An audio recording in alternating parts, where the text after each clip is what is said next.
আমাদের Santirbazar sub division লেভেলে রথযাত্রা উপলক্ষে আজকের এই প্রিপারেটরি মিটিংয়ের আয়োজন ছিল। তো সেই মিটিংয়ে আমরা বেসিক্যালি আয়োজন করেছিলাম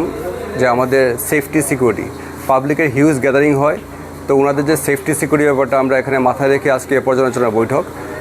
এবং যে রথটা আছে রথের যে হাইট বা ওর যে সেফটি ব্যাপারটা সেটার উপরে আজকে আমরা পর্যালোচনা বৈঠক। কারণ আমরা জানি গতবারে আমরা দেখেছি অনেক সময় অনেক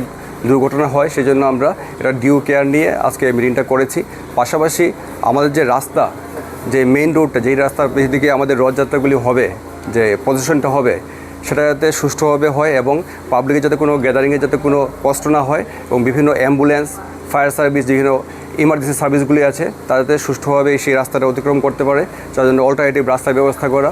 পুলিশের মাধ্যমে ল অ্যান্ড অর্ডারের ব্যবস্থা করা, সেই সব জিনিস মাথায় রেখে আজ প্রিপারেটরি মিটিংয়ের আয়োজন আমরা করেছিলাম এখানে।